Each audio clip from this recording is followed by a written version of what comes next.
नज़र लगना ये एक ऐसी हकीकत है जिसका जवाब साइंस भी नहीं दे सकता। आखिर किसी को बुरी नीयत और जलन से देखने भर से कैसे उसका बुरा हो सकता है, लेकिन ऐसा होता है। आखिर बचपन से ही हम अपने से बड़ों से सुनते आ रहे हैं कि कहीं नज़र न लग जाए। एक आम इंसान की नज़र लगने से ही सामने वाला सूख जाता है, तो क्या हो अगर किसी पर एक डायन की नज़र लग जाए।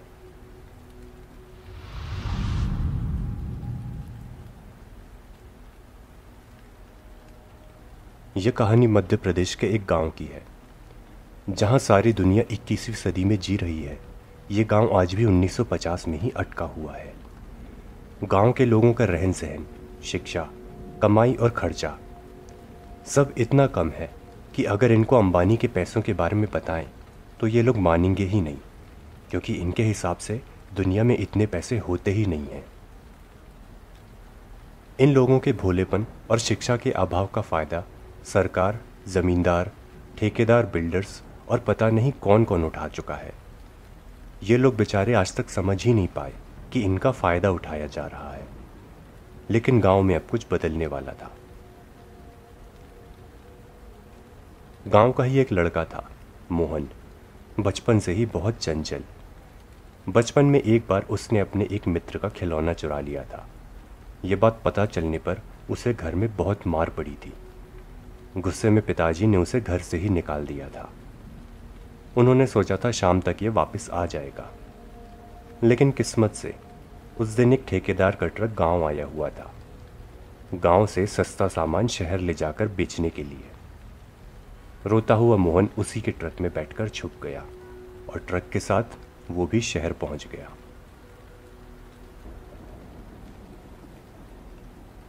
इधर गांव में शाम को मोहन को ढूंढा जा रहा था। गांव वालों ने मोहन को गांव और खेतों के बाद अब गांव से लगे हुए जंगलों में भी ढूंढना शुरू किया, लेकिन मोहन नहीं मिला। जंगल में इंसानी सीमा तक उसे ढूंढा गया। इस सीमा के आगे उसे ढूंढने की हिम्मत किसी की भी नहीं थी। मोहन के पिताजी आगे जाकर उसे ढूंढने को आतुर थे, लेकिन उनको गांव वालों ने रोका। उन्होंने उनसे कहा, अगर मोहन आगे गया भी होगा तो भी कोई फ़ायदा नहीं। तू तो जानता है ना, यहाँ से उसकी सीमा शुरू हो जाती है।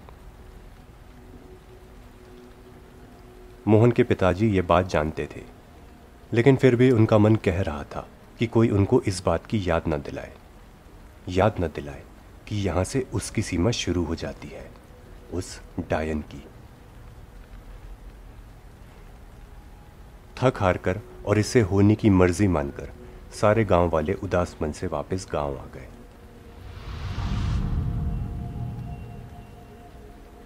वहीं दूसरी तरफ मोहन शहर पहुंचकर रात को भूखे पेट फुटपाथ पर सो रहा था।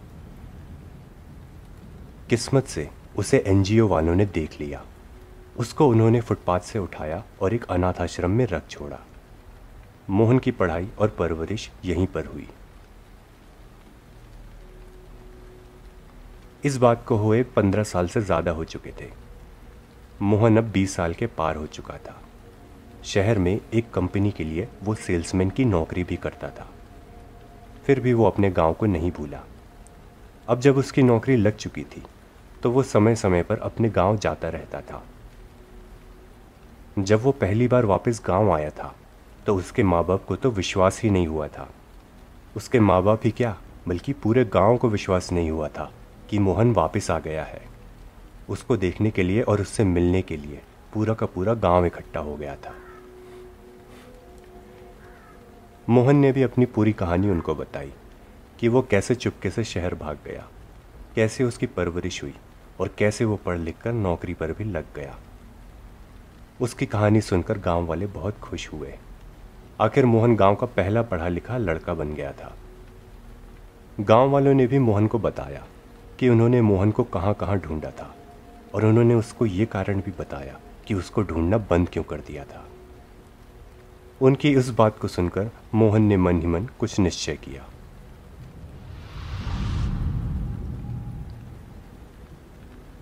गांव से लगे हुए जंगल में लोग ज़्यादा अंदर तक नहीं जाते थे। जैसे ही घना जंगल शुरू होता, गांव वाले वापस लौट जाते। लोगों का मानना था कि अंदर घने जंगल में कोई रहता है, या कहना चाहिए कोई रहती है, एक डायन। लोगों का मानना है कि वो वहाँ सदियों से रह रही है। इतने सालों से जिंदा रहने और लगातार तांत्रिक क्रियाओं के करने की वजह से वो एक बेहद शक्तिशाली डायन है। लेकिन उस डायन को यहाँ पर इस गांव के होने का पता नहीं है। गांव के बुजुर्ग कहते हैं कि उनके पूर्वजों ने बेहद चुपचाप तरीके से यह गांव बसाया। उस डायन के घर के आसपास जो दूसरे गांव बसे, उसे उस डायन ने बर्बाद कर दिया था। जब गांव वाले इस डायन की बातें बता रहे थे, तब तो मोहन ने कुछ नहीं कहा, लेकिन उसने मन ही मन उनका ये अंधविश्वास तोड़ने का फैसला किया। अब वो ये साबित करना चाहता था कि जंगल पूरी तरह सुरक्षित है और वहां पर कोई डायन नहीं है। वैसे भी मोहन अब तक गांव वालों का विश्वास जीत चुका था। गांव में जो ठेकेदार और दूसरे व्यापारी सस्ते में सामान लेकर जाते थे, इन पर मोहन ने लगाम लगाई और लोगों को उनकी चीज़ों का सही दाम दिलवाया। कुछ एनजीओ से बातें करके उसने गांव में किराना दुकान और टेलीफोन भी लगवाए। मोहन अब गांव का हीरो बन चुका था और बच्चे, वो तो उसके फैन हो चुके थे।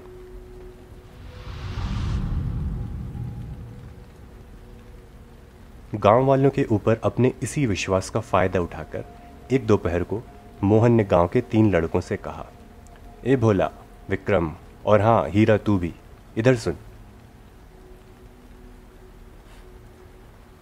अपना नाम सुनकर ये तीनों ही लड़के मोहन के पास आ गए। उन्होंने कहा, हाँ मोहन भैया, बुलाया आपने?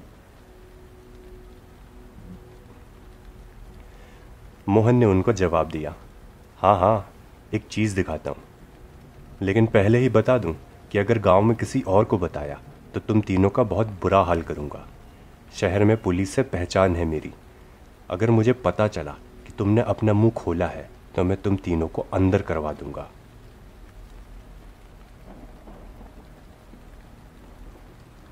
मोहन के मुंह से ऐसी बातें सुनकर बच्चों ने थोड़ा डर कर कहा, ऐसा क्या है भैया, पहले हमें थोड़ा बताओ तो सही। उनके इस सवाल पर मोहन ने अपना फ़ोन निकाला और कहा, ये देखा है ना? बच्चों ने लगभग एक स्वर में कहा, हाँ ये तो आप पहले भी दिखाए थे मोहन भैया, इसमें वीडियो और फिल्म भी चलती हैं ना, इसमें कुछ और भी नया है क्या? मोहन ने उनकी जिज्ञासा शांत करते हुए जवाब दिया, हाँ इसमें एक चीज़ और है, इसे कहते हैं मैप।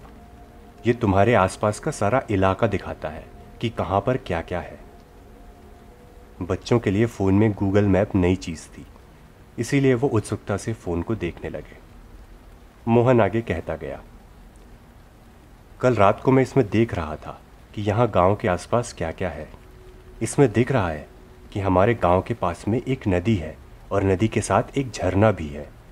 चलो चलकर उसे ढूंढते हैं, अगर मिल गया तो तुम्हारे खेलने की बढ़िया जगह हो जाएगी। बच्चे सोच में पड़ गए। मोहन की बातें सही तो थी, लेकिन जंगल में ऐसे खोजबीन करने से उन्हें डर लग रहा था। आखिर थोड़ा और समझाने के बाद उनके डर पर मोहन भैया के विश्वास ने जीत पा ली। बच्चे मोहन के साथ इस झरने को ढूंढने के लिए राजी हो गए। उन बेचारों को क्या पता था कि मोहन ने उनसे झूठ कहा है।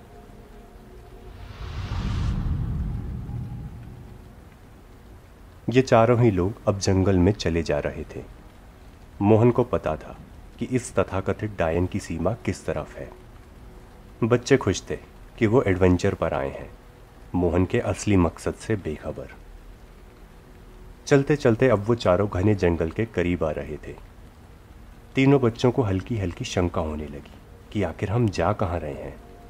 वहीं मोहन खुश था कि बच्चे उसके गवाह बन जाएंगे। मोहन का प्लान ये था कि वो बच्चों के साथ घने जंगल में थोड़ा अंदर तक जाएगा, कुछ देर वहाँ पर रुकेगा और फिर वापस आ जाएगा। इससे बच्चों में कॉन्फिडेंस आ जाएगा कि वहाँ पर कुछ भी नहीं है। फिर वो इन बच्चों में कुछ नए बच्चों को शामिल करेगा। फिर वो गांव के 1-2 जवान लड़कों को साथ लेगा। फिर धीरे धीरे उनकी संख्या बढ़ाएगा। फिर वो गांव के बड़े लोगों को अपने साथ शामिल करेगा और ऐसा कर करके वो पूरे गांव को यकीन दिला देगा कि ये डायन वायन कुछ भी नहीं है।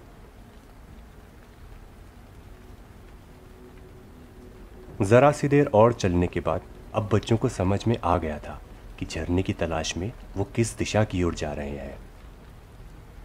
उनमें से एक बच्चे भोला ने डरते डरते कहा, भैया हमें आगे नहीं जाना चाहिए, आपको तो पता है ना यहाँ से उसका इलाका शुरू हो जाता है।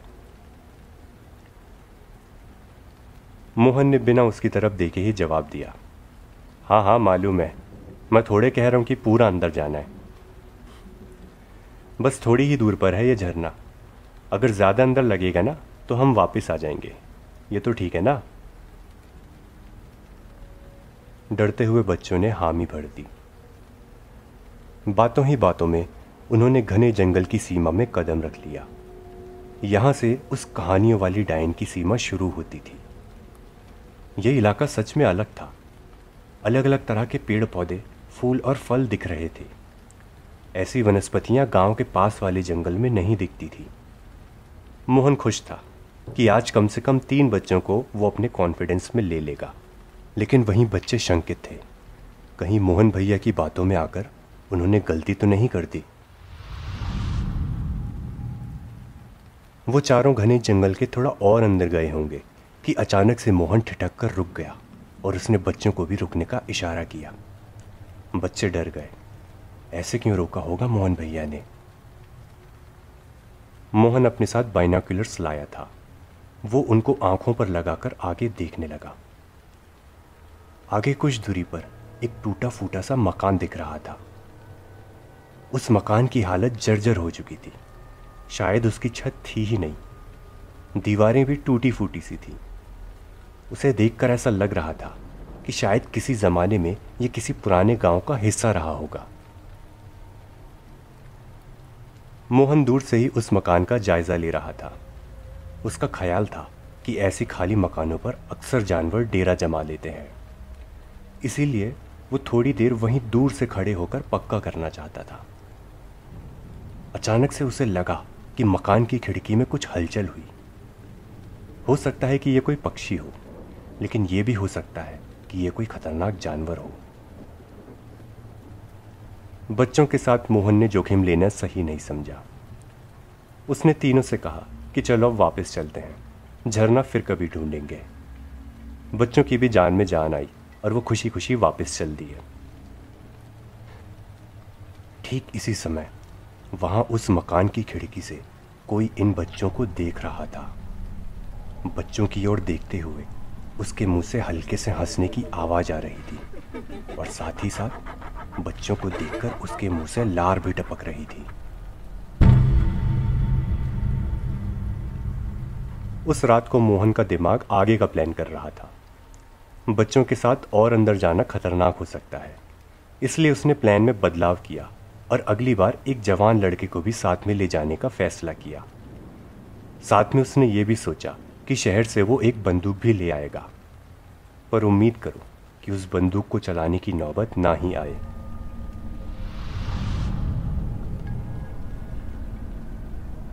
सुबह होने पर मोहन अपने प्लान की वजह से सोच में डूबा था कि किसे ले जाए अपने साथ। फिर भी कल एक अच्छी बात यह हो चुकी थी कि कम से कम इन 3 बच्चों को तो इतना विश्वास हो चुका होगा कि जंगल में उतने अंदर तक सुरक्षित तौर पर जाया जा सकता है।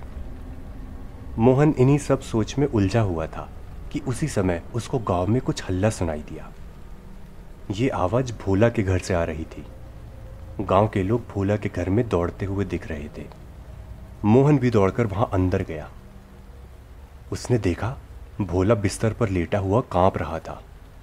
उसके शरीर पर लाल लाल फफोले पड़ गए थे। उसकी माँ रोते हुए बता रही थी कि रात को तो सिर्फ बुखार था, लेकिन सवेरे से उसकी ऐसी हालत हो गई है। भोला की ये हालत देखकर मोहन को लग रहा था कि उसने उसे वहां पर ले जाकर कुछ गलती कर दी। शायद वहां पर मौजूद किसी अनजान और जहरीले पौधे की वजह से भोला को एलर्जी हो गई।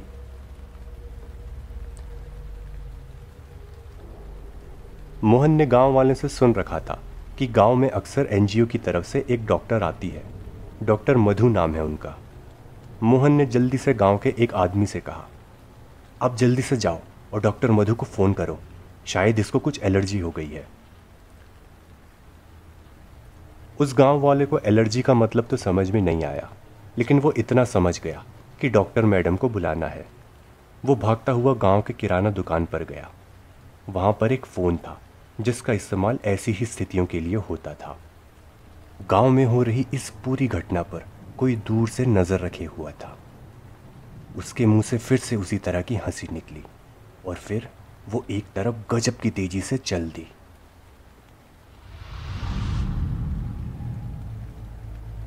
लगभग 1 घंटे में डॉक्टर मैडम आ गई। आते ही साथ उन्होंने भोला की धड़कनें, पल्स इत्यादि चेक किया। सब चेक करने के बाद वो बोली, लगता है कुछ वायरल हो गया है। फिलहाल एंटीबायोटिक का इंजेक्शन दे देती हूँ, पर इसकी हालत पर नज़र रखनी होगी। डॉक्टर मधु ने फिर उसे एक इंजेक्शन दिया। उसने सभी लोगों को बाहर चलने के लिए कहा और फिर वो खुद भी बाहर आ गई। बाहर उन्होंने सबसे कहा, देखिए ये कुछ नया लग रहा है। हो सकता है कि ये बीमारी हवा, पानी या छूने से फैल जाए, इसीलिए भोला के पास आप लोग कम से कम जाएं। फिलहाल सिर्फ उसके माँ बाप को ही उसके पास रहने दें। आगे फिर डॉक्टर मधु ने कहा कि भोला की हालत पर उनको करीब से नज़र रखनी होगी, इसीलिए आज वो गांव में ही रुकेंगी। ऐसा अक्सर होता था कि वो गांव में रुकती थी, तो उनके रहने के प्रबंध में कोई समस्या नहीं थी। अपने साथ आए 2 लोगों को उन्होंने कुछ और दवाइयाँ लाने वापस भेज दिया। थोड़ी ही देर में वो लोग और सामान के साथ वापस आ गए। उन 2 लोगों के रुकने का भी गांव में ही प्रबंध कर दिया गया। अगली सुबह मोहन की हालत बेहद अजीब हो चुकी थी। उसकी चमड़ी झूलने सी लगी थी। इस वजह से उसके चेहरे पर जैसे झुर्रियों सी हो गई थी और वो बूढ़ा सा लगने लगा था। उसकी ये हालत देखकर उसके घर में चीख पुकार मच गई थी। डॉक्टर मधु भी उसकी ये हालत देखकर शॉक्ड थी। गांव में सबसे समझदार और इकलौता पढ़ा लिखा मोहन था। ये बात डॉक्टर मधु को पता चल चुकी थी, इसलिए उन्होंने सीधा मोहन से कहा, लगता है एलर्जी बढ़ गई है। ये कोई बिल्कुल नई तरह का रिएक्शन लगता है। इसको हॉस्पिटल ले जाना पड़ेगा। हम इसे ले जाते हैं, तुम गांव वालों को समझा देना। मौके की गंभीरता को देखते हुए मोहन ने हाँ कर दिया। डॉक्टर मधु और उसके साथ आए 2 लोग भोला को अपने साथ ले गए। इधर मोहन गांव में सबको समझा रहा था कि भोला और गांव वालों की भलाई के लिए ही उसे अस्पताल ले जाया जा रहा है। गांव वालों को समझाने बुझाने के बाद मोहन अपने आप को कोसने लगा। क्यों वो लेकर गया उन बच्चों को वहां जंगल में? पता नहीं क्या बीमारी लग गई भोला को। उसको ये भी डर लग रहा था कि कहीं बाकी के 2 बच्चों को भी कुछ ना हो जाए। गांव में जो भी हो रहा था उसके लिए वो खुद को जिम्मेदार मान रहा था, और शायद कुछ हद तक ये सच भी था। अगली सुबह मोहन का डर सच साबित हुआ। गांव का एक और बच्चा भोला के ही जैसी बीमारी के लक्षण दिखा रहा था, लेकिन इसमें भी एक चीज विचित्र थी। जिस बच्चे को ये हुआ था वो उन दोनों लड़कों में से नहीं जो मोहन के साथ उस दिन गए थे, बल्कि ये तो गांव की एक छोटी लड़की थी। हैरानी की बात यह थी कि हाल में ही ये भोला और बाकी के बच्चों के साथ किसी तरह के संपर्क में नहीं थी।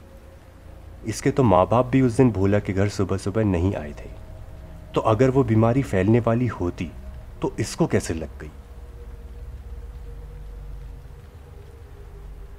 फिर से डॉक्टर मधु को फ़ोन किया गया। डॉक्टर मधु इस बार पहले से बेहद जल्दी आ गई। इस बार वो कुछ नए इंजेक्शन्स और दवाएं भी साथ लाई थी। वो चाहती थी कि बढ़ने से पहले ही दवाई असर कर जाए और ये बच्ची ठीक हो जाए। इंजेक्शन और दवाई देने के बाद डॉक्टर मधु ने बताया कि भोला की हालत अभी स्थिर है, लेकिन उसे करीब से जांचा जा रहा है। उस दिन फिर से डॉक्टर मधु गांव में ही रुकी, लेकिन इस बार उनको रात का इंतज़ार भी नहीं करना पड़ा। जहां भोला की चमड़ी अगली सुबह तक ढीली होने लगी थी, इस लड़की की हालत शाम होते होते ही वैसी हो गई। उसके घर में हड़कंप मच गया। डॉक्टर मधु दुखी थी। उनको लग रहा था कि उनकी दी हुई नई दवाओं ने ठीक करने के बजाय इस एलर्जी की रफ्तार बढ़ा दी। उस छोटी लड़की को भी हॉस्पिटल ले जाया गया। मोहन बेहद उदास था। ये सब उसी की वजह से हो रहा था। पूरा गांव इस नई बीमारी की वजह से दहशत में था। क्या अगली सुबह फिर से किसी बच्चे के साथ ये होगा?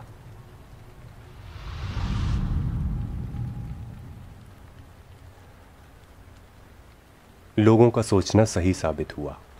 सुबह फिर से एक बच्चा इस बीमारी का शिकार हुआ। इस बार जो लड़का था वो भी मोहन के साथ उस दिन जंगल में नहीं गया था। इसके भी इस तरह से बीमार होने के पीछे मोहन को कोई भी कारण समझ में नहीं आ रहा था।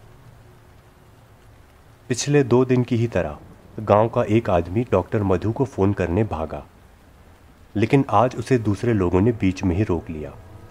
उन लोगों ने कहा, याद है ना कल डॉक्टरनी की दवाई से इंदू की क्या हालत हुई थी? हमारी मानो तो ये बीमारी डॉक्टरनी के बस की बात नहीं है। जाओ और पड़ोस के गांव से बाली को बुलवा लाओ। मोहन समझ रहा था कि गांव वाले क्यों अब डॉक्टर मधु को नहीं बुलवा रहे हैं। उसे डॉक्टर मधु के लिए बुरा लग रहा था। वो बेचारी तो मदद ही कर रही थी, लेकिन इस मामले में उसका बोलने का कोई हक नहीं था। वहीं जिस बाली को बुलाने की बात हो रही थी वो पड़ोस के गांव का रहने वाला एक ओझा था। मोहन जिस अंधविश्वास को गांव से दूर करना चाहता था, गांव उसी की ओर बढ़ता जा रहा था। पर मोहन मन मारकर रहने के अलावा कुछ नहीं कर पाया।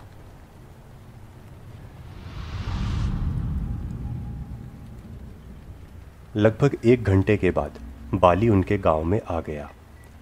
गांव में घुसते साथ ही उसने कह दिया कि गांव में किसी बला का साया पड़ चुका है। गांव वाले उसे सीधा उस लड़के के पास ले गए। उस लड़के के पलंग के पास बैठकर बाली ध्यान करने लगा। लगभग 5 मिनट बाद ही बाली हैरानी और विस्मय से उठ खड़ा हुआ। उसने कहा, इस बच्चे पर नजर लगी हुई है, और ऐसी वैसी नजर नहीं, एक डायन की नजर। इस बच्चे को डायन ने बलि के लिए चुन लिया है और वो इसे लेकर ही रहेगी। बाली की बात सुनकर सभी गांव वाले डर गए। कुछ देर बाद गांव के एक बुजुर्ग ने गांव वालों से कहा, क्या कोई जंगल के अंदर, मतलब डायन की सीमा के पार गया था क्या? मोहन इस सवाल से घबरा रहा था। अच्छा था कि विक्रम और हीरा यहां पर नहीं थे, वरना वो शायद आज अपना मुंह खोल ही देते। लेकिन आज नहीं तो कल अब ये बात फैल ही जानी थी, और मोहन ये बात अच्छे से जानता था। गांव के लोगों ने बाली से इस बला से छुटकारा पाने का उपाय पूछा, लेकिन बाली के पास इसका कोई उपाय नहीं था। उसने इतना कहा कि जिस पर नज़र लग चुकी है अब उसका बचना असंभव है। आज नहीं तो कल डायन उनकी बलि चढ़ा ही देगी। ऊपर से जिस डायन की नज़र लगी है वो बेहद शक्तिशाली है। बाली जैसा ओझा उसका मुकाबला नहीं कर सकता। फिर भी बाली से जितना हो सका उसने किया। उसने उस बच्चे की झाड़ फूंक की, गांव में पूजा पाठ किया ताकि और किसी पर नज़र ना लग सके। फिर गांव वालों को कुछ हिदायतें देकर वो वापस चला गया। उस लड़के की हालत शाम को भी स्थिर थी। जहां लोग इसे बाली का चमत्कार मान रहे थे, वहीं मोहन को पता था कि इसकी हालत अभी तक क्यों नहीं बिगड़ी। क्योंकि इसको डॉक्टर ने नई दवाई नहीं दी थी, इसलिए उसे कोई भी रिएक्शन नहीं हुआ था। इसीलिए उसकी हालत भोला के ही जैसे शाम तक स्थिर थी। बाली की शक्ति की असली परीक्षा तो सुबह होनी थी। अगली सुबह मोहन जल्दी उठ गया। आजकल वो रात को देर से सोता और सुबह भी सबसे जल्दी उठ जाता। तभी उसने देखा कि डॉक्टर मधु भी सुबह सुबह गांव आ रही थी। कार से वो अपने उन्हीं 2 साथियों के साथ उतर रही थी। शायद ये दोनों हॉस्पिटल के वार्ड बॉय होंगे। डॉक्टर मधु ने मोहन को उसके घर के बरामदे में देख लिया तो वो तीनों उसके ही पास आ गए। डॉक्टर ने उनसे पूछा, क्या कोई और बीमार नहीं हुआ? मोहन ने बताया, हाँ हुआ, लेकिन शाम तक उसकी हालत उतनी खराब नहीं हुई। मतलब उसको झुर्रियाँ और कहते कहते मोहन रुक गया। उसको बीमारी के लक्षण के बारे में बोलना अच्छा नहीं लग रहा था। मधु ने उसकी बात समझते हुए कहा, हाँ शायद मैंने इंदु को जो दवाई दी थी उससे उसकी हालत और जल्दी ख़राब हो गई, लेकिन अब उसकी भी हालत स्थिर है, भोला के जैसे। यही सब बताने और हालचाल जानने में जल्दी आ गई। वैसे इस बार किस घर के बच्चे को हुआ है? डॉक्टर मधु के ये सवाल पूछने पर मोहन उस लड़के के घर की तरफ इशारा करने ही वाला था कि तभी उसी घर से एक महिला के रोने की जोर से आवाज़ हुई। चारों लोग भागकर वहां पर पहुंचे। गांव के दूसरे लोग भी उठ गए थे और वो भी उस घर के पास जमा होने लगे। घर में अंदर का हाल वैसा ही था जिसका डर था। उस लड़के जिसका नाम टप्पू था, उसकी भी हालत वैसी ही झुर्रियों वाली हो चुकी थी। उसकी माँ रोते रोते कह रही थी कि सारी रात वो जागकर टप्पू की हालत पर नजर रखी थी, लेकिन अभी बस 10 मिनट पहले देखते ही देखते उसके साथ ऐसा हो गया। गांव के लोगों को थोड़ा संदेह था कि डॉक्टर मधु की दवाई की वजह से हालत खराब हो रही है बच्चों की, लेकिन टप्पू को तो कोई भी दवाई नहीं मिली थी, फिर भी उसके साथ ऐसा हो गया। ऊपर से बाली की शक्ति भी विफल हो चुकी थी। तो उन्होंने टप्पू को डॉक्टर मधु के साथ अस्पताल जाने दिया। कम से कम वो बाकी दूसरों की ही तरह स्थिर और जीवित तो रहेगा। टप्पू के भी साथ ऐसा होने के बाद मोहन और भी ज़्यादा बेचैन हो चुका था। उसकी वजह से पता नहीं कौन सी बीमारी गांव में लग रही थी, वो भी बेचारे बच्चों पर। उसको खुद पर बड़ा गुस्सा आ रहा था, पर साथ ही साथ वो अपने आप को बेबस महसूस कर रहा था। काश वो भी कोई डॉक्टर होता, उसको भी दवाइयों का ज्ञान होता, तो वो शायद मदद कर सकता था। लेकिन इस बीमारी की तो कोई दवाई ही नहीं है शायद। जंगल के किस पौधे की वजह से हो रही होगी ये बीमारी, पता नहीं। सोचते हुए मोहन को एक ख्याल आया, लोहा लोहे को काटता है, सांप के जहर की दवाई भी सांप के जहर से ही बनती है। तो अगर मैं उस पौधे को ढूंढ लूं और डॉक्टरों को दे दूं तो क्या पता कुछ मदद हो जाए। हालांकि ऐसे बहुत से पौधे उन्हें मिले थे जो जंगल में इस तरफ नहीं उगते, लेकिन फिर भी कुछ ना करने से तो ये अच्छा था, और ज़्यादा ही हुआ तो वो सारे अनजान पौधे उखाड़ कर ले आएगा। मोहन ने मन ही मन इस प्लान पर अमल करने का सोच लिया, लेकिन उसको अभी भी एक डर था। उसने उस टूटे फूटे मकान में किसी जानवर की हलचल देखी थी। वो चाहता था कि उसके साथ कोई ऐसा चले जो जानवरों को भगाने और उनसे निपटने में समर्थ हो। ऊपर से मोहन को खुद को अधिक जानकारी नहीं थी कि कौन से पौधे जंगल के इस पार उगते हैं और कौन से नहीं। तो साथ में कोई ऐसा हो जिसको पौधों की भी समझ हो तो बहुत बेहतर रहता।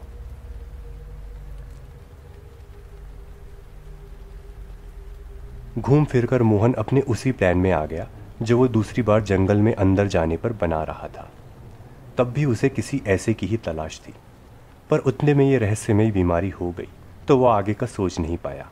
आज वो वापस से इस काम के लिए सबसे बढ़िया इंसान के बारे में सोच रहा था। अचानक उसका ध्यान गया, हाँ है ना, गांव में है एक ऐसा लड़का जो गांव से जानवरों को भगाने के लिए जाना जाता है। अगर कोई खतरनाक जानवर गांव के पास देखा जाता है तो यही लड़का उसका शिकार भी करता है, और ये तो बचपन से मोहन का मित्र भी है। इस लड़के का नाम है राम। राम का ख्याल आते साथ ही मोहन उसके पास गया। राम भी गांव में बच्चों को हो रही इस बीमारी से बेचैन था, लेकिन पढ़ा लिखा ना होने की वजह से वो कुछ बोला नहीं करता था। उसके पास पहुंचकर मोहन ने कहा, अरे राम भाई, तुमसे एक बात कहनी है, पर यहाँ नहीं, अकेले में चलो। वो दोनों ही एकांत में पहुंचे। मोहन ने राम को बताया, ये भोला है ना, उसने मुझे बताया था कि वो जंगल में अंदर तक गया था। वहाँ पर उसे अलग अलग तरह के पौधे दिखे। मुझे तो लगता है उन्हीं में से कोई एक जहरीला पौधा होगा जिसकी वजह से ये बीमारी बच्चों को हो रही है। मोहन राम को बड़ी सफाई से बताता गया, लेकिन ये बात गोल कर गया कि ये वो खुद था जो उनको लेकर गया था। उसने आगे कहना जारी रखा, मेरी बात मानो तो हम दोनों चलते हैं वहाँ पर। तुमको तो पौधों की पहचान है कि कौन सा पौधा पहचान का है और कौन सा अनजान। और ऐसा होता है कि जिस चीज़ की वजह से बीमारी लगी है उसी चीज़ से वो ठीक भी हो सकती है। तो अगर हम वो पौधा डॉक्टरनी को दे दें तो शायद दवाई के काम आ जाए। हाँ, ये हो सकता है कि हमें ऐसे बहुत सारे पौधे मिले तो हम सारे ही अनजान पौधों और पत्तियों को ले आएंगे। ऊपर से जंगल में जानवर भी हो सकते हैं, तो तुमसे अच्छा तो कोई और हो नहीं सकता इस काम के लिए। तुम तो आखिर शिकारी इंसान हो। मोहन, जो कि गांव का हीरो बन चुका था, उसके मुंह से अपनी तारीफ सुनकर राम फूलकर कुप्पा हो गया और झट से चलने के लिए तैयार हो गया। अपने साथ में वो शिकार के तीर कमान और कटार लेकर मोहन के पास आ गया। वो दोनों ही चुपके से गांव वालों की नज़र से बचते हुए जंगल की ओर चले गए। चुपके से जाते हुए ही मोहन ने गांव के कुछ लोगों को आपस में बातें करते हुए सुन लिया था। वो लोग बाली को वापस गांव बुला रहे थे, उससे कुछ और सलाह लेने। जंगल में मोहन उसी रास्ते पर से जा रहा था जहां से वो उस दिन गया था। उसने राम को चौकन्ना रहने के लिए कह दिया था कि अगर कोई भी पौधा या कुछ भी अलग लगे तो वो उसको बता दे। चलते चलते वो लोग घने जंगल की सीमा तक आ गए थे। उस कहानियों वाली डायन की सीमा यहीं से शुरू होती थी। मोहन को डर था कि कहीं राम भी डायन की सीमा देखकर वापस चलने को ना कहने लगे, लेकिन ऐसा नहीं हुआ। शायद राम का ध्यान इस बात पर गया ही नहीं था। अब सीमा तक पहुंचने के बाद राम बताने लगा कि कौन सी वनस्पति गांव के पास वाले जंगल के हिस्से में मिलती है और कौन सी नहीं। मोहन जल्दी जल्दी उनको तोड़कर अपने बैग में डालने लगा। ऐसा करते करते आखिर वो फिर से उसी टूटे फूटे मकान के पास पहुंच गए। इस मकान ने पहले भी मोहन की जिज्ञासा को घेर लिया था। आज उसके पास मौका था। उसके साथ राम था जो जंगली जानवरों से निपट सकता था। उसने अनजान बनते हुए राम से कहा, अरे वो देखो कैसा घर है, चलो अंदर चलकर देखते हैं। मोहन आगे बढ़ा, राम भी उसके पीछे पीछे चल दिया। मोहन ने उस मकान के पास पहुंचकर पूछा, क्या लगता है अंदर कोई जानवर तो नहीं? राम ने दूर से ही मकान का जायजा लिया और कहा, नहीं नहीं, कुछ नहीं, कोई आवाज या गंध नहीं आ रही, यह घर खाली है। जानवरों के बारे में राम को इतना अनुभव था कि उसकी बातों पर आंख बंद करके विश्वास किया जा सकता था। वो दोनों ही मकान की ओर जाने लगे। चलते चलते राम एकदम से ठिठक गया। मोहन ने पीछे देखा और पूछा, क्या हुआ, चलो ना अंदर देखते हैं। जवाब में राम ने कहा, ना मोहन, मुझे अभी ध्यान में आया, ये तो उस डायन का इलाका है, यहां से चल। मोहन को इसी बात का डर था। उसने राम को मनाने की काफ़ी कोशिश की, लेकिन वो नहीं माना। उसने कहा कि अगर तुझे रहना है तो यहीं पर रह, मैं तो वापस जा रहा। कहकर राम वापस जाने लगा और देखते ही देखते वो जंगल में खो सा गया। मोहन दुविधा में था, वापस जाए या मकान को देखे। उसने सोचा कि उसको पौधे तो मिल गए हैं, राम ने यह भी बता दिया कि मकान में कोई नहीं है, तो फिर थोड़ी देर मकान देखने में क्या हर्ज है। वो मकान के अंदर चला ही गया। किसी जमाने में ये एक सामान्य सा 3 कमरों का मकान रहा होगा। आज ये पूरा जर्जर हो चुका है। छत पूरी तरह टूट चुकी है। दीवारों की खिड़कियां भी टूटकर चौड़ी हो चुकी थी। अंदर फर्श पर चौकोर पत्थर बिछे थे। उनके बीच की दरारों से भी पौधे उगने लगे थे। मकान में कुछ भी अजीब या अलग नहीं था। मोहन उस मकान की दीवारों को देख रहा था। हर कमरे में वो दीवारों को ही देखता हुआ चला जा रहा था। अचानक से सबसे पीछे वाले कमरे के फर्श पर चलते हुए उसे लगा कि फर्श का एक पत्थर समतल नहीं है। शायद पत्थर के नीचे कुछ था, जिसकी वजह से वो पत्थर हिल डुल रहा था। जिज्ञासावश मोहन उस पत्थर को हटाने लगा। थोड़ी मेहनत तो करनी पड़ी, लेकिन आखिरकार वो पत्थर उठ गया और पत्थर के नीचे जो था उसे देखकर मोहन के होश उड़ गए। पत्थर के नीचे था एक दरवाज़ा। उसी दरवाजे की कड़ी की वजह से उसके ऊपर रखा पत्थर डगमग कर रहा था। धड़कते दिल से मोहन ने वो दरवाज़ा खोला। अंदर सीढ़ियाँ थी। ये शायद कोई तहखाना था। मोहन सीढ़ी उतरने लगा। नीचे अंधेरा था तो उसने अपने फ़ोन से फ्लैश लाइट जलाई। नीचे का नज़ारा बेहद विभत्स था। जगह जगह मानव कंकाल और सूखा हुआ खून पड़ा था। बेहद गंदी बदबू भी आ रही थी। जगह जगह जंग लगी जंजीरें और पिंजरे भी पड़े हुए थे। मोहन ने देखा तहखाने के एक तरफ से जैसे कुछ रोशनी सी हो रही थी। मोहन उस रोशनी की तरफ धीरे धीरे बढ़ने लगा। थोड़ा पास पहुंचकर उसने देखा कि वहां पिंजरे में कोई था। अब मोहन थोड़ा तेज कदमों से वहां जाने लगा, लेकिन वो फिर भी चौकन्ना था और बिना आवाज के ही चला जा रहा था। अब मोहन इतना पास आ चुका था कि उसे पिंजरे में कैद शख्स समझ में आने लगे थे, लेकिन उसको विश्वास नहीं हो रहा था कि वो क्या देख रहा है। वहां पर एक नहीं 3 पिंजरे थे और उन 3 पिंजरों में 3 लोग कैद थे। और ये तीन लोग थे भोला, इंदू और टप्पू। वही 3 बच्चे जिनको तो हॉस्पिटल ले जाया गया था।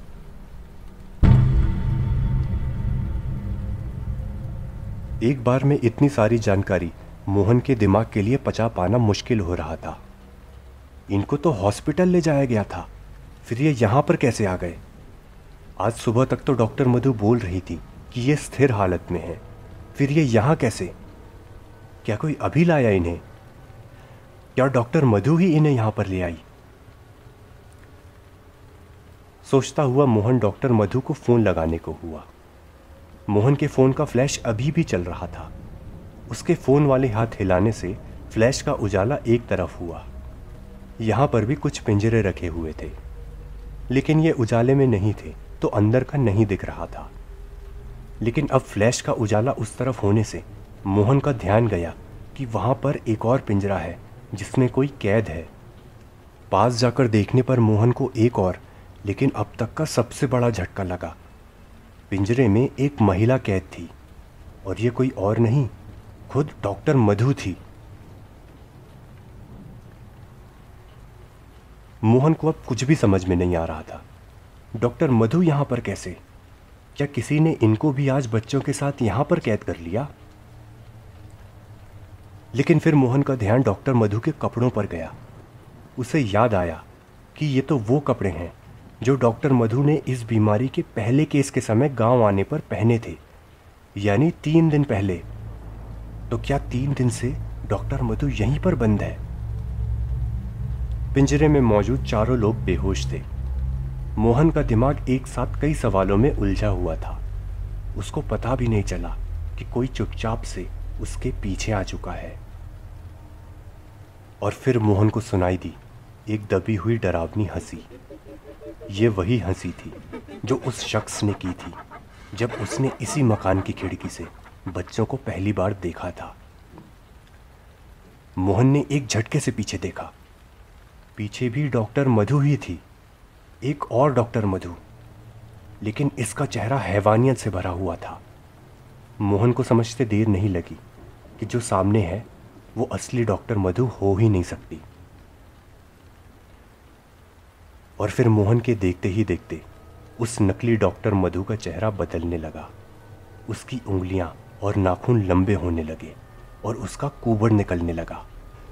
उसके बाल लंबे होते गए और एक चोटी से बंध गए, और ये चोटी किसी नागिन की तरह अपने आप लहराने लगी। मोहन समझ गया उसके सामने जो है ये डॉक्टर मधु नहीं, बल्कि उसके वेश में असली डायन है। उस डायन ने डरावनी आवाज में लार टपकाते हुए कहा, 3 बच्चे बलि के लिए और 2 इंसान मेरे खाने के लिए। वाह! ये कहते हुए उस डायन ने अपने फटे हुए होंठों पर जीभ फेरी। उसकी जीभ भी बेहद लंबी और सड़ी हुई थी। वो डायन गुर्राते हुए मोहन की तरफ बढ़ने लगी। मोहन सोच रहा था, शायद यही था उसका अंत। ये सब उसी की वजह से तो हुआ था। अगर वो गांव वालों का अंधविश्वास तोड़ने की जिद नहीं करता तो ऐसा कुछ भी नहीं होता। और ऊपर से उसकी वजह से ये बेचारे बच्चों को इतना कुछ सहना पड़ रहा है। शायद उसके लिए यही सजा सही थी। मोहन अपनी मृत्यु को कबूल कर चुका था। उसने भागने या किसी तरह से बचने की कोई कोशिश नहीं की। वो मृत्यु के लिए तैयार था। वो डायन सीधा मोहन के गले की तरफ लपकी। मोहन आंखें फाड़कर उसे देख रहा था। एक लंबी छलांग भरकर वो डायन सीधे उसके गले के पास आ गई, लेकिन वो मोहन के गले और चेहरे के बिल्कुल पास तक आकर रुक गई। इतने पास कि उसकी लंबी नाक मोहन के चेहरे को लगभग छू रही थी। और फिर वो मोहन के चेहरे के बिल्कुल पास जोर से चीखी, लेकिन ये चीख गुस्से या डराने के लिए नहीं थी, बल्कि ये चीख दर्द की वजह से थी। मोहन ने डायन के पीछे देखा। पीछे राम था और उसने उस डायन की चोटी को दोनों हाथ से पकड़कर रखा हुआ था। डायन मोहन पर झपटी तो थी, लेकिन राम ने उसे बीच में ही रोक लिया। जान बचने पर मोहन ने राहत की सांस ली, लेकिन उसे पता नहीं था कि अब आगे क्या। पर अच्छी बात यह थी कि राम को अच्छे से पता था कि आगे क्या करना है। बचपन से ही राम गांव के बड़े बुजुर्गों से डायन के बारे में सुनता आ रहा है। उसे डायन की ताकत और कमजोरी बखूबी पता थी। एक झटके के साथ राम ने दूसरे हाथ से अपनी कटार निकाली और डायन की चोटी काट दी। डायन की शक्तियां उसकी चोटी में होती है, ये बात राम को पता थी। और जिसके भी पास ये चोटी होती है, डायन उसके वश में हो जाती है। इसका मतलब अब ये डायन राम की गुलाम थी। राम अपने चेहरे पर बेहद खतरनाक भाव लिए उस डायन की तरफ बढ़ा। अब डरने की बारी डायन की थी। वो राम से थर थर कांप रही थी। राम उसी आक्रामक भाव को लेकर डायन के पास पहुंचा। उसके एक हाथ में डायन की चोटी थी और उसने अपने दूसरे हाथ से डायन का गला पकड़ लिया। मोहन ये नज़ारा देख रहा था। उस समय उसे समझ में नहीं आ रहा था कि ज़्यादा डरावना कौन दिख रहा है, डायन या फिर राम। राम ने उस डायन से गुस्से में दांत पीसते हुए कहा, तुझे क्या लगा मैं इसे अकेला छोड़कर चला गया? मैंने तो तुझे पेड़ों पर छुपे हुए कब का देख लिया था, जब तू ये डॉक्टरनी का वेश बनाकर हमारा पीछा कर रही थी। मैं तो तुझे पीछे से पकड़ना चाहता था, इसीलिए ऐसा नाटक किया। मोहन को तब समझ में आया कि राम ऐसे अचानक से क्यों चला गया था। वो मन ही मन राम के शिकारी हुनर की तारीफ करने लगा। फिर राम ने मोहन से कहा, मोहन भाई, जल्दी से गांव जाओ, सबको बुलाकर यहां पर ले आओ। बच्चों और असली डॉक्टरनी को ले जाने के लिए हमें और लोगों की ज़रूरत होगी। मोहन के मन में संदेह था। उसने कहा, पर मैं तुमको अकेला छोड़कर कैसे जाऊं, वो भी इस डायन के साथ। राम ने उसे समझाया, यह अब मेरा कुछ नहीं कर सकती। अब ये मेरी दासी है। तुम जाओ, यकीन करो मेरा। मोहन उसकी बात मान गया। आज उसने राम की प्रतिभा देख ली थी।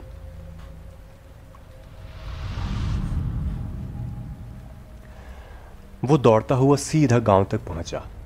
वहां उसने देखा गांव में पहले से ही एक तरफ लोग जमा थे। हाँफते हुए मोहन उनके पास पहुंचा। उसने देखा वहां पर वो ओझा बाली आ चुका था। साथ में डॉक्टर मधु के साथ के वो 2 वार्ड बॉय भी थे। वो दोनों भी घबराए हुए लग रहे थे, बल्कि वही दोनों कुछ कुछ कह रहे थे और भीड़ उनको सुन रही थी। मोहन ने जाकर उनको टोका, फिर हाँफते हुए सब कुछ बताता चला गया। गांव वाले जल्दी से इकट्ठा होकर मोहन के साथ चल दिए। मोहन को राम की चिंता हो रही थी, पर साथ ही साथ उसको यकीन भी था कि राम ने सब कुछ संभाला होगा। कुछ देर में वो डायन के तहखाने में पहुंच गए। वहां का नज़ारा वैसा ही था जैसा मोहन ने छोड़ा था। राम ने एक हाथ से डायन का गला दबोचा हुआ था और दूसरे हाथ से उसकी कटी हुई चोटी पकड़ी हुई थी। डायन के चेहरे के निशान बता रहे थे कि शायद मोहन की गैर हाजिरी में राम ने डायन को 2-3 घूंसे भी मारे थे। यह नज़ारा देखकर बाली ने कहा, तो ये वजह है जो इन दोनों का सम्मोहन टूटा। कहकर बाली दोनों वार्ड बॉय की तरफ इशारा करने लगा। उसने बताया, ये दोनों वार्ड बॉय भागे भागे से गांव आए थे। जब मोहन गांव पहुंचा था तब ये दोनों गांव वालों को यही सब बता रहे थे। उन्होंने बताया कि 3 दिन पहले जब वो भोला को लेकर हॉस्पिटल जा रहे थे तब उन पर हमला हुआ था।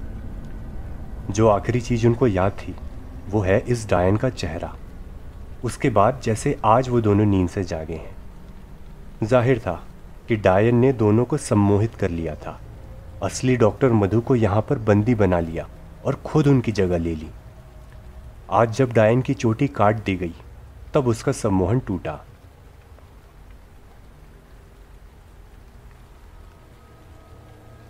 अब सारी कहानी साफ थी। अब तक डॉक्टर मधु और बाकियों को पिंजरे से निकाल दिया गया था। डॉक्टर को होश तो आ गया था, लेकिन 3 दिन से भूखे प्यासे होने की वजह से वो बेहद कमज़ोर हो गई थी। दोनों वार्ड बॉय ही उन्हें संभाले हुए थे। तीनों बच्चे लेकिन अभी भी वैसी ही बीमार हालत में थे। अब आखिरी सवाल यही था, बच्चों को कैसे ठीक करें। बाली ने पहले ही कह दिया था कि ये नज़र उतारना उसके बस की बात नहीं है, लेकिन फिर भी उसी ने इस चीज़ का समाधान भी बताया। उसने कहा, नज़र उतारने का तरीका भी ये डायन बताएगी। राम, अब ये तुम्हारी दासी है, पूछो इससे कि क्या तरीका है। राम ने डायन को एक जोर का थप्पड़ मारा और वही सवाल पूछा। डरते डरते और धीमी आवाज़ में डायन ने जवाब दिया, ये चोटी, इसको जलाकर इसकी राख का काढ़ा बनाना होगा। उस काढ़े को इन बच्चों को पिलाने के बाद उनकी नज़र उतर जाएगी। उस डायन ने काढ़ा बनाने की बाकी चीज़ें भी बताईं। वो सारी चीज़ें वहीं तहखाने में मौजूद थी। ये सुनने के बाद बाली मुस्कुराने लगा। चोटी को जलाने से 2 काम एक साथ हो जाते। पहला कि बच्चे बच जाएंगे और दूसरा कि डायन की शक्तियां भी खत्म हो जाएंगी। डायन की चोटी जला दी गई, उसका काढ़ा बनाया और बच्चों के मुंह में एक एक घूंट डाल दिया गया। बिल्कुल जादू की तरह बच्चों पर असर हुआ। देखते ही देखते उनकी झुर्रियों वाली चमड़ी वापस से ठीक हो गई। कुछ ही मिनटों में बच्चे बिल्कुल ऐसे ठीक हो गए जैसे उनको कभी कुछ हुआ ही ना था। चोटी में आग लगने से वो डायन अब एक साधारण सी बदसूरत और कुबड़ी बुढ़िया बन चुकी थी। उसकी नुकीली और लंबी उंगलियां और जीभ सब कुछ वापस से सामान्य हो गई थी। राम ने भी फिर उसका गला छोड़ दिया। सब ठीक हो जाने के बाद सभी गांव वाले ऊपर आ गए, लेकिन उन्होंने उस बुढ़िया को उसके ही पिंजरे में बंद कर दिया और नीचे तहखाने में हर तरफ मिट्टी का तेल और पेट्रोल छिड़क दिया। सदियों से इस डायन ने जितने मासूम बच्चों और लोगों का शिकार किया था, आज उसका हिसाब चुकाने का वक्त था। आखिरी व्यक्ति के ऊपर आने के बाद राम ने एक जलती हुई मशाल अंदर डाल दी। एक झटके से अंदर तहखाने में आग भभक उठी। अंदर वो बुढ़िया रहम की भीख मांगती रही, लेकिन राम ने तहखाने का दरवाज़ा बंद कर उसके ऊपर वापस से पत्थर रख दिया। आज इस डायन की कहानी हमेशा के लिए ख़त्म हो गई थी।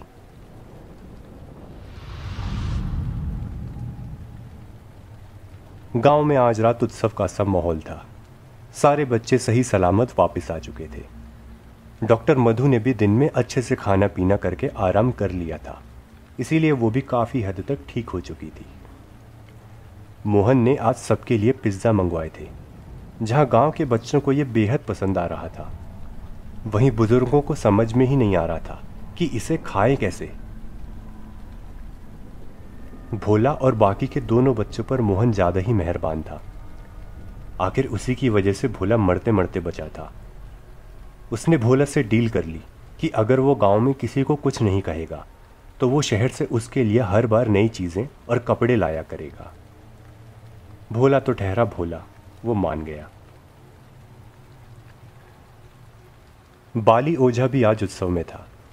मोहन के मन में अभी भी एक सवाल बाकी था, तो उसने वो बाली से पूछ लिया, महाराज एक बात तो बताएं, भोला की हालत खराब होने में 2 दिन लगे, इंदु को 1 और टप्पू को फिर से 2। ऐसा क्यों? माना कि वो डॉक्टर नहीं डायन थी, लेकिन फिर भी मुझे समझ में नहीं आ रहा कि अलग अलग समय क्यों लगा। बाली ने इसका जवाब दिया, ऐसा इसलिए क्योंकि जब भोला बीमार पड़ा था तब डायन इसी गांव में रुकी थी। उसी के प्रभाव से भोला अगले दिन और बुरी हालत में हो गया। इंदु के समय भी वो डायन इस गांव में रुकी थी, लेकिन उस समय तक उसने भोला पर नजर लगा दी थी। इस वजह से उसकी शक्ति और प्रभाव दोनों बढ़ गए थे और इसीलिए इंदु शाम को ही बुरी हालत की हो गई थी। टप्पू के समय वो गांव में नहीं थी, लेकिन अगली सुबह जैसे ही वो गांव में आई, टप्पू की हालत तुरंत खराब हो गई। डायन अगर किसी पर नजर लगाती है तो उसके बाद जितना वो अपने शिकार के पास रहेगी, उतनी ही तेजी से उसके शिकार की हालत बिगड़ती जाएगी। मोहन को भी ध्यान आया, अरे हाँ, उस सुबह सुबह जैसे ही यह डॉक्टर के भेष में आई थी, टप्पू के घर से रोने की आवाज़ उसी समय आने लगी थी। उसकी माँ भी तो यही बोल रही थी कि उनके देखते ही देखते उसकी हालत खराब हुई। जरूर यह डायन के पास रहने का प्रभाव था। मोहन के दिमाग में इस कहानी की सारी कड़ियां जुड़ चुकी थी। अब उसका मन आराम से था। जो रायता उसने फैलाया था, राम की सहायता से उसने आखिर उसे समेट भी लिया। मोहन अब भी लगातार गांव आता जाता रहता है, लेकिन अब वो बुजुर्गों की किसी बात को अंधविश्वास नहीं मानता।